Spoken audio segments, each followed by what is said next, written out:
बघा, वारंवार मुख्यमंत्री देवेंद्र फडणवीस साहेब सांगताय की हे वर्ष अल निनोचं वर्ष आहे, म्हणून दुष्काळ या वर्षी पडणार आहे, म्हणून शेतकऱ्यांनी पेरणी करण्याची गडबड करू नये. दुबार पेरणी करण्याचं संकट शेतकऱ्यांवर येऊ शकतं, म्हणून पाऊस जेव्हा चालू होईल तेव्हाच पेरणी शेतकऱ्यांनी करावी, ही विनंती मी परभणी जिल्ह्यातील शेतकऱ्यांना करते.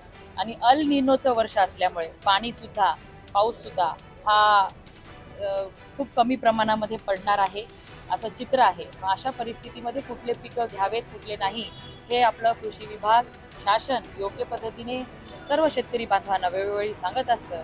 या सगळ्या सूचना आपण ऐकाव्यात आणि त्या सूचनांच्या नुसारच शेती करावी ही विनंती करावी. खतांचा मोठ्या प्रमाणावर तुटवडा शेतकऱ्यांना भासतो. शेतकरी खत मिळेल का नाही असं शेतकऱ्यांना वाटतं. कसं नियोजन बघा, कुठल्याही प्रकारची घाई गडबड शेतकऱ्यांनी करू नये ही विनंती आपल्या माध्यमातून मी शेतकरी बांधवांना करते. कारण की बघा, आपण बघितलं मधल्या काही दिवसांमध्ये विनाकारण आपल्याकडे मुबलक डिझेल पेट्रोल असताना सुद्धा भारतात कुठंच नाही, पण परभणीवालेच एवढे घाई करून ठेवत होते. त्या पद्धतीने खत योग्य पद्धतीने योग्य प्रमाणामध्ये वापरावं यासाठीचं योग्य नियोजन विभागाने केलेलं आहे. म्हणून शेतकरी बांधवांना, भगिनींना पण विनंती करते की आपण कुठलाही चिंता करू नका. व्यापाऱ्यांनी दुकानांच्या बाहेर खताचा स्टॉक लिहावा शेतकऱ्यांची मागणी आहे. त्या दृष्टीने काय त्या सगळ्या सूचना व्यापारी बंधूंना दिल्या जातील आणि त्या सूचनेचं कडक पालन त्यांना करायला आपण भाग पाडूया. विधान परिषदेची निवडणूक आहे. काय परिस्थिती आहे सध्या? बघा, आपल्या सगळ्यांना माहिती आहे महायुतीचं मताधिक्य जास्त आहे, त्याच्यामुळे काही प्रचार वगैरे करण्याची गरज नाही. कारण महायुती एकत्र आज भक्कमपणे सोबत चालत आहे, त्याच्यामुळे साहजिकच महायुतीच्या उमेदवाराला विजयापासून कोणी रोखू शकत नाही. पालकमंत्री म्हणून तुम्ही एकटेच सहित खाण्याचा गाडा ओढत असल्याचं दिसत आहे, चर्चा आहे. तर कसं बघा, पाहता येईल? चर्चाला मी एक बघितलं, पालकमंत्री म्हणून खूप काही पावत्या माझ्याच नावाने फाडल्या जातात. असं केलं तरी मीच, तसं झालं तरी मीच.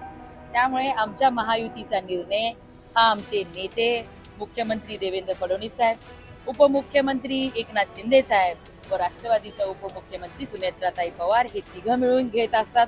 म्हणून हा महायुतीचा उमेदवार किंवा कुठल्या पक्षाला ही जागा सोडावी, उमेदवार कोण असावा हे तिघांनी मिळून ठरवलेलं आहे. त्यामुळे आपण ह्या असल्या कुठल्याही गोष्टींवरती मेघना बोर्डीकरच्या नावाने पावत्या फाडणं बंद करावं, एवढंच मी सांगते. विजय निश्चित आहे असं वाटतं. निश्चित आहे. महायुतीचं संख्याबळ तुम्ही बघा एवढं मोठं आहे, त्यामुळे काय त्यात शंका नाही. महाविकास आघाडीचा उमेदवार आहे, एक पक्ष आहे, तरी सुद्धा महायुतीला कसं मानतो? महायुतीचं संख्याबळ आहे. महायुतीचे सर्व मतदार हे मतदार बंधू भगिनी यांनी ठरवलेलं आहे. महायुतीच्या आमच्या नेत्यांचाच आदेश आम्हाला पाळायचा आहे आणि त्या पद्धतीने ते दाखवत आहे सगळं सकारात्मक चित्र, आणि ते दिसेलच आपल्याला निवडणुकीच्या नंतर.